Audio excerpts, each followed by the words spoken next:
Alright, so why should you listen to some guy standing in front of a whiteboard with a white t-shirt on? My name's Matt. I'm a current strategy and operations associate at Google. Prior to that was a management consultant at BCG, and today I'm going to walk you through yet another McKinsey style case. The reason why I'm making this video is because I've made similar walkthroughs in the past, and you guys have really liked it. And so without further ado, let's get right into it. Alright, so the case we're going to do today is called DICONSA. So the Bill and Melinda Gates Foundation is a private organization with vast ambitions. One of its goals is to reduce extreme poverty worldwide. The foundation has asked McKinsey to design a basic financial services offering for residents in remote communities in Mexico. The majority of Mexico's rural population is relatively poor, relying in part on government benefits for their livelihood. Since they do not have bank accounts, they usually collect those benefits in cash from a limited number of state-owned bank branches. These branches are often a long way from where the recipients live, so it can take a lot of time and effort to collect benefits. In addition, while traveling to the branches, people can be at risk of falling victim to crime. So the Mexican government also owns and operates a chain of 22,000 stores throughout Mexico called DICONSA, which provide basic food, clothes, and other essential goods to rural populations. These stores are supplied through a network of central and regional warehouses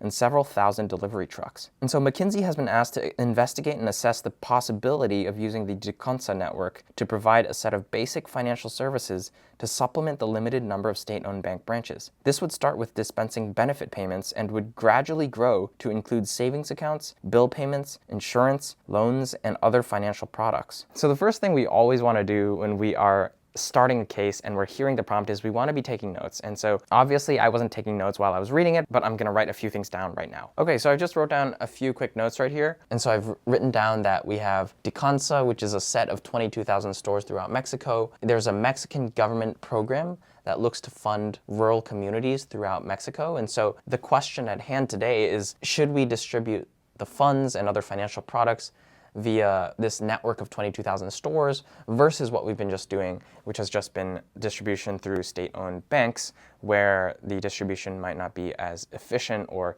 easy for the recipients to access. And so what I'm going to do next is I'm going to brainstorm just a few clarifying questions. And the reason why you always want to brainstorm at least 2 or 3 clarifying questions after hearing the prompt is you want to demonstrate to the interviewer that you're paying attention, and also it can help you to potentially identify new pieces of information that might be useful for you. If anything, it just helps to deepen your understanding of the context, and it never hurts to show the interviewer that you're thinking thoughtfully about the prompt. All right, so what I've done right here is I've just quickly drafted out 3 clarifying questions that you could potentially ask. Now, I want to caveat that you do not have to ask the questions that I came up with. These are simply the ones that came to mind for me. But as long as you just think about 2 or 3 clarifying questions, I think this works just fine. And so I'll walk you through what I've brainstormed here.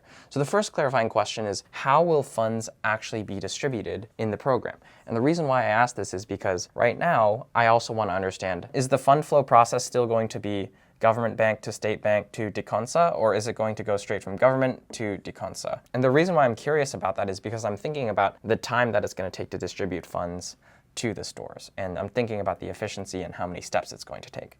Now, I don't know a ton about how the Mexican financial system works, and so this would be an area to understand a little bit deeper, but potentially my interviewer might tell me that, oh, so right now we have a government central bank that distributes to state banks, and if we were to use the DICONSA program, we would still distribute to state banks and then have them distribute to DICONSA. And so that would give me a little bit of a better understanding of what we're working with, and that, okay, we are going to still have to have 2 steps to this process. But anyway, the second question that I asked was, do we have majority support? And I'm talking about support within the Mexican government because, again, like any sort of initiative or new bill or legislature, assuming, of course, we're talking about a democratic country, we are going to need at least majority support in the political system in order to get this program even approved. And so this is an important question to ask. Now, the third question that I want to ask is, how secure are the DICONSA stores? And this is important because, again, we're dealing with money here. And so obviously bank security is really, really high.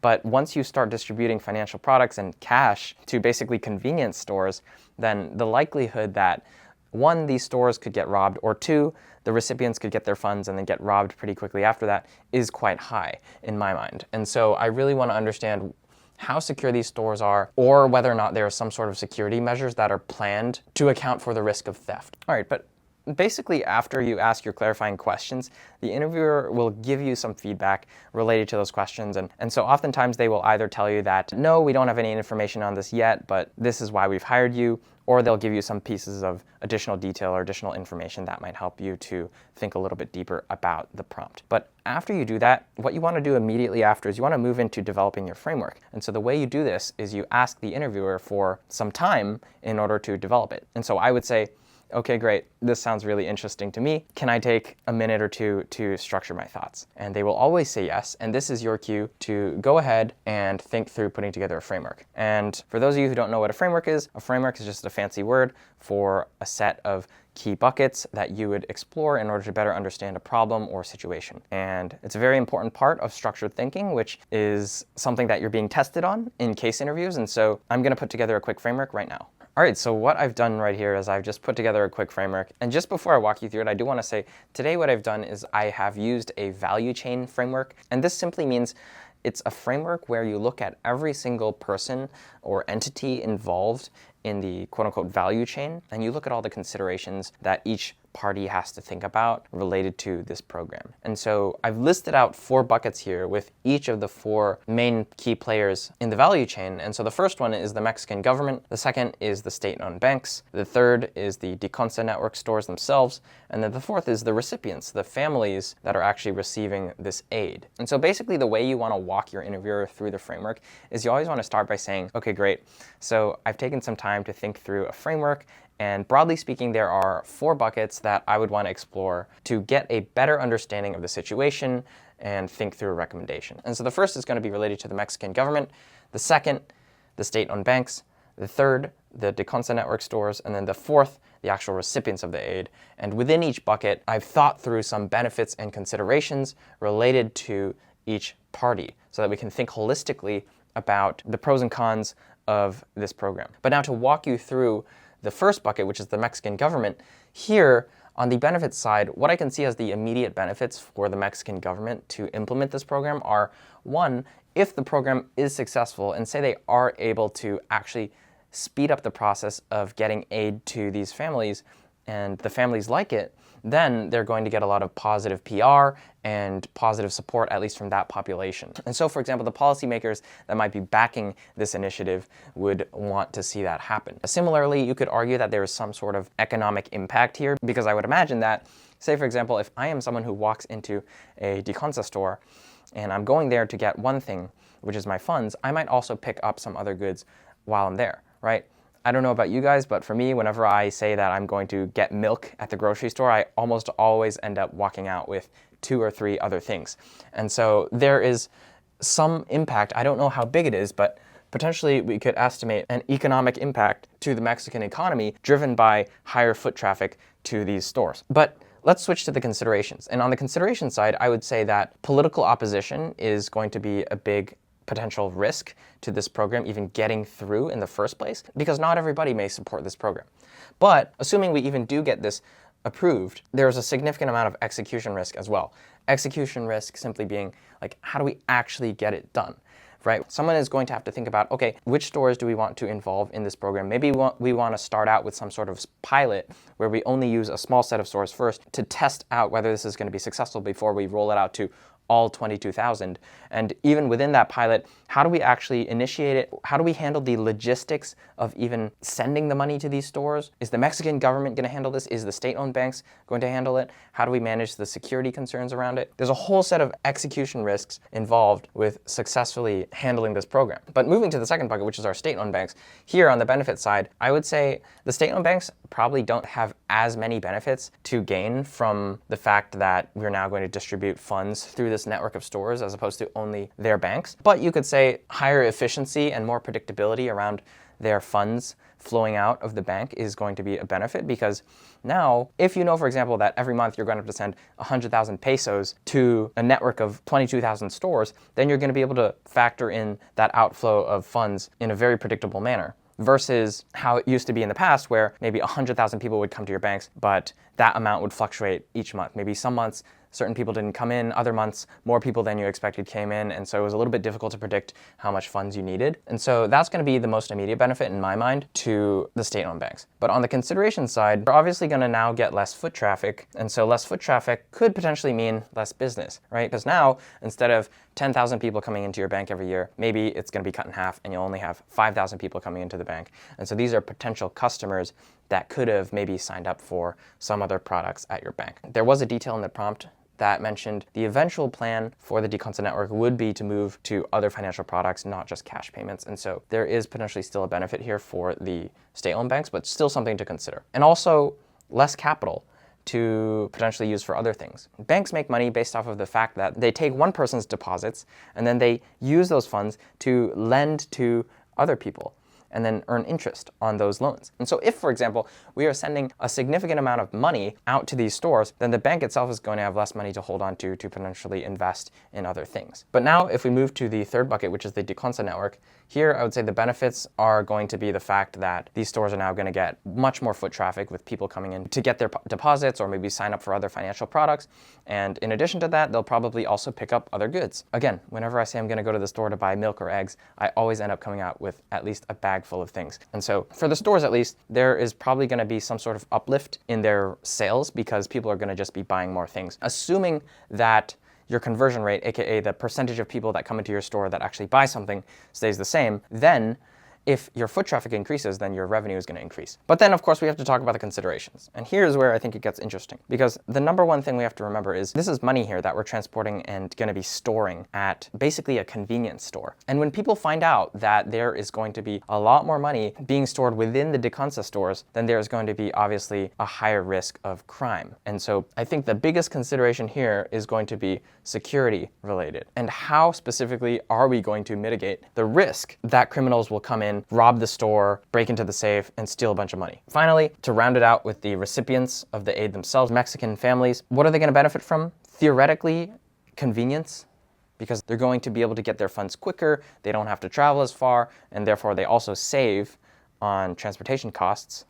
And so it would be convenience plus, I'll put $ for money, because you're supposed to save money. In practice, I don't know if that's actually what's going to happen, but on the consideration side, again, security is going to be the biggest one. Because again, if I walk out of the grocery store with like $5,000 in cash in my back pocket, and the grocery store is in a kind of shady area, then there's a high risk that I'm going to get mugged. And so how are we actually going to mitigate that? And then secondarily, I've written down, is it actually better? Now, in theory, it's going to be quicker, right? And it's going to be more convenient. But I would argue we have to think about, is this actually going to be more beneficial? Because speed is one thing, but when we're talking about financial products, a lot of people don't understand financial products very well. And so customer support, I would argue, is actually pretty important, right? And there are a lot of people out there who won't open up a new bank account or a new checking or credit card without actually talking to like an agent at the bank. And so the stores are not going to have that same level of customer support. And who's going to feel the pain of that lack of customer support? Well, it's going to be the recipients. Okay, so that was the framework. And so basically after you walk your interviewer through the framework,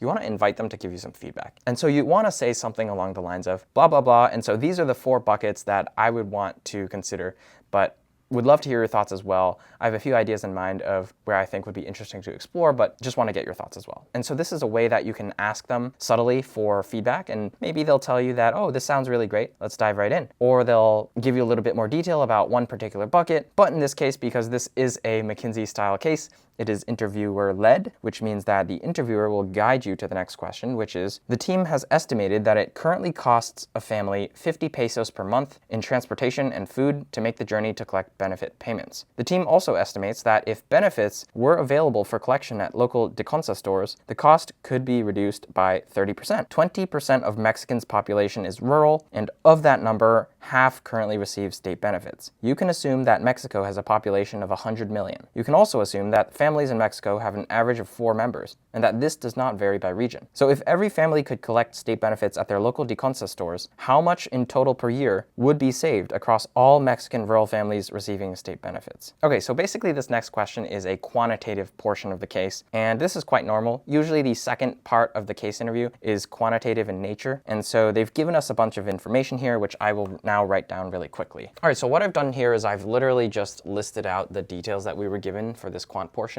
We know that the cost per family is 50 pesos a month to get the funds, and there's a projected 30% cost reduction if we do begin using the DeConsa network to distribute this aid. The Mexican population, we've been given some demographic info, we know is 100 million people. There's roughly 4 people per family on average, and we know that of this entire population, 20% lives in rural locations, of which half, aka 10%, are currently receiving aid. And so the question at hand that we're trying to answer is, how much can we actually save? What would be the actual quantitative impact of this network? And so basically, to walk you through the logic of how I'm going to do this, I'm going to start by calculating the status quo cost. So what does it cost people right now?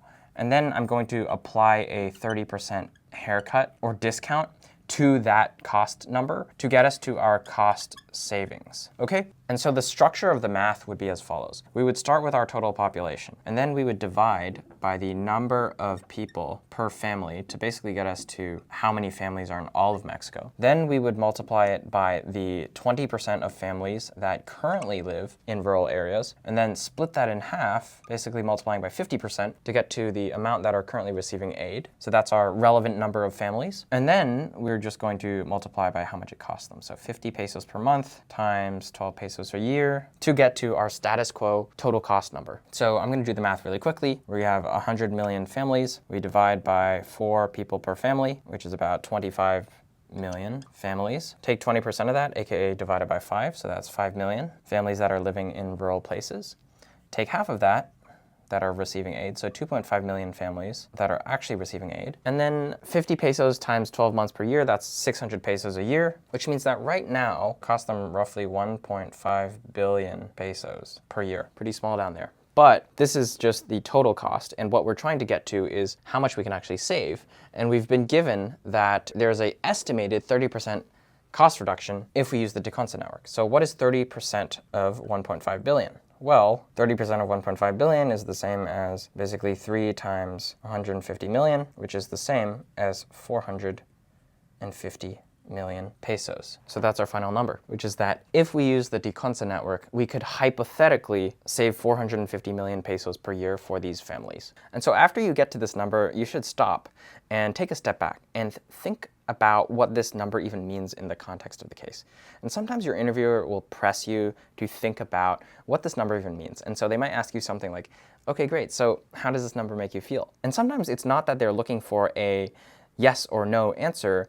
It's simply that they want to understand that you know that, okay, a number like 450 million is really large, but without any context or anything to compare it to, it doesn't really have as much meaning as it could if you had, for example, another number to benchmark it off of. But as always, make sure to walk the interviewer through your entire thought process, think aloud, and do what I did and talk through the structure of the math first before you actually do it. That way they can potentially correct you or give you guidance if you are a little bit lost. And once you've done all of your math, immediately go into thinking about, okay, what does this actually mean in the context of the case? But anyway, this brings us to the third question, which is that the team conducted a survey on a sample of the rural population in 3 different regions in Mexico. Participants were shown several statements about the concept of collecting benefits at their nearest DeConsa store and asked how much they agreed with each statement. The average response to some of the questions in each region is shown below. And so they've given us this exhibit, which basically shows us the results of a rural population survey. And whenever you are given a exhibit in a case, what you always want to do is you want to talk aloud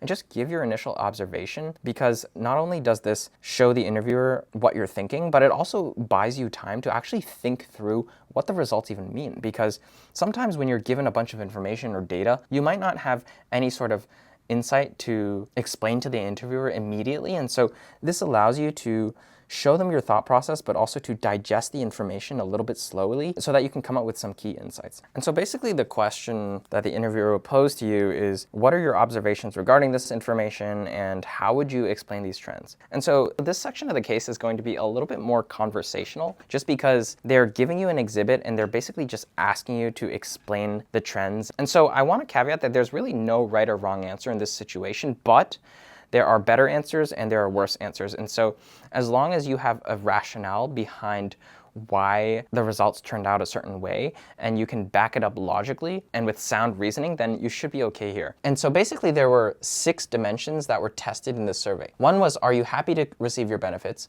Another was, how secure do you feel receiving your benefits? And then there was trust. So Do I trust that I will receive my benefits? Do I think that the cost will be lower because of this program? And do I think that it'll be faster as well? So the way I would walk through this with my interviewer is, again, I would say, okay, so it looks like across the board, everyone likes speed and thinks that speed is going to be a big benefit of this program. But that said, it looks like there are some significant differences when it comes to something like security, because region B seems to rate much lower than regions A and C when it comes to believing that they will feel secure about receiving their payments. And so this leads me to believe that there's something about region B that makes people feel not safe. So maybe it's more crime, or perhaps the Deconsa stores are located in areas that are a little bit more dangerous. And so people don't necessarily feel more secure, even though they believe that, of course, it's convenient. Like, yes, it's down the street, but also I might get mugged. Now, what does this mean for us? Well, maybe it means that if we are to rule this out, then we need to implement additional security measures here. Right? So you want to extrapolate beyond just the first order insight, and you want to go beyond to a second or third level. So you want to say, yes, I've observed this, and I think that it is because of this, but that leads me to believe that maybe a way to mitigate it would be to do this. So you go multiple layers deep to demonstrate to the interviewer that you are not just looking at the data and understanding it, but you're also thinking about, okay, what does this actually mean, and what can we actually recommend to the client to either mitigate this or improve the situation. And so similarly to security, trust is also the lowest in region B, and so I think this we can also assume is due to the fact that they're probably in a higher crime region, and so they just don't believe as confidently that they will actually receive their benefits, which is valid. But what is also interesting is they actually have the lowest in terms of cost as well when it comes to the regions, which indicates something interesting to me. Because of course, security and trust are sort of related, so I can understand that if this is a high crime area, they will have the least amount of security and trust in the program. But how does that translate into the fact that people in region B felt that they did not believe it would cost less to receive their benefits? Well, I think there's multiple factors here that could contribute to that. One could be just overall perception, in that they could be factoring in, oh, I might get robbed as a potential cost. But another possibility could be that maybe region B just happens to have less Deconsa stores in general, or maybe the Deconsa stores are actually further from some of these recipients than, say, their state-owned bank branch. And so counterintuitively, it might actually cost them more to go to the store than to actually go to the local bank. But anyways, I've just brainstormed a few reasons here why these results might be the case. In an actual case scenario, you want to just come up with as many reasons as you possibly can and have a thorough discussion with your interviewer. It is, again, less about getting the right answer and more about whether or not you can actually back up your answer with sound rationale and logic behind why you think something is the case. Because at the end of the day, in consulting, you want to be hypothesis driven. And so you always want to go into a situation with basically a problem statement that you want to either prove or disprove. And it is totally okay if your hypothesis gets disproved based on data that you find. I think what's most important here is just to be presentable and to demonstrate to your interviewer that you can think logically and have a bit of business sense when it comes to thinking about different options and what might explain the results. But anyway, that brings us to the fourth question, which is, in a subsequent meeting, representatives from the state-owned bank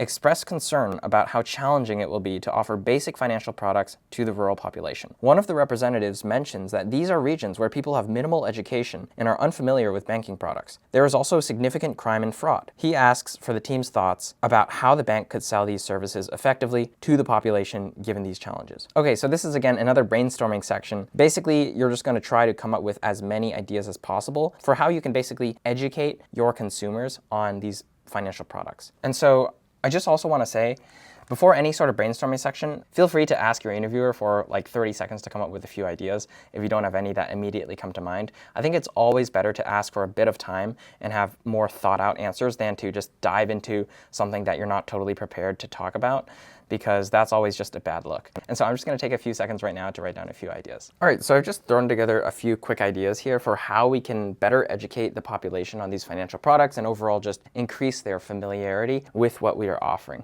And so the first bucket is just what I call in-store events. And so this is super easy for the stores to do. They can basically go ahead and plan out maybe once a week or once a month or once every couple months an event that they can throw in the store where there are different activities, but also the main goal of the event is to, of course, educate the customers that come through about what the new products are, what they offer, and how you can sign up for them. And so I think the store managers themselves can decide how they want to run these, but if the government wants, they can also chip in and provide funding or assistance with planning and running these events.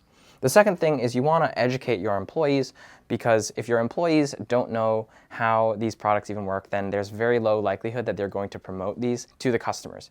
And so if you can first maybe set up seminars or webinars to educate the employees at the stores of what the offerings are, how they should be teaching people about them, and just get them familiar first, then it'll be easier to implement some sort of incentive programs for your employees to, say, introduce more customers to the different banking products offered through this program. But finally, we also have partnerships and other promotions, and this will be things like partnering with another company in the region that is very popular, another brand that people are familiar with, some sort of household name, and running a promotion where, for example, maybe someone who gets into your store, maybe if they buy bread from a brand that they really like, they also happen to get a discount on opening up a bank account or a new checking account. On the reverse side, you could also do something similar where you basically say, hey, if you open up a new checking or savings account, then you can get a 5% off on your next purchase with this particular brand that you really like. But finally, this brings us to the end of the case, which is going to involve your recommendation and synthesis. And I always tell people to take a few seconds to come up with their recommendation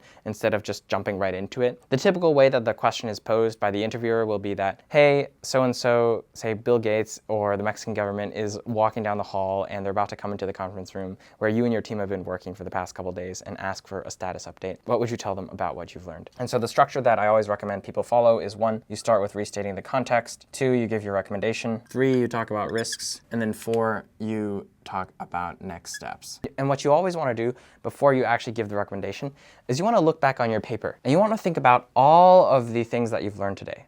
All the different insights, any numbers, anything that you've learned that might be informative to the recommendation, because you want to use them in your explanation. And so the way I would give the recommendation is I would say, awesome, thanks so much for joining us today. As you know, we've been working really hard to think about the considerations related to launching the DeConsa network to support this aid program for families in Mexico. And after all of our research, we would recommend going through with utilizing the DeConsa network to distribute the funds to families throughout Mexico. We think that there's a lot of benefit to this. In fact, through our analysis, we've actually found that there is going to be a roughly 450 million peso savings impact that we think can be reasonably achieved as long as we have a solid execution plan in place. Now, that said, there are obviously a number of considerations, most notably being the fact that there are a lot of concerns around security and trust and safety, which is what we found based on our consumer survey. And so we would recommend, as a next step, further looking into how we might want to increase the security around the DeConsa network and really make our customers feel safe receiving their aid at these stores instead of a state-run bank. And we think a big part of this is also going to be education. And so we'd also recommend looking into educational initiatives to just increase overall awareness about our different financial products going forward. But anyways, that was the case, and if you are currently struggling on case interviewing or you think you would benefit from a little bit of assistance, I do also offer one-on-one coaching where I can better tailor my advice towards your situation and help you really improve your casing abilities. If that sounds interesting to you, then check out the link in my description below. But with that, thanks again for stopping by, and I'll see you guys in the next one. Peace.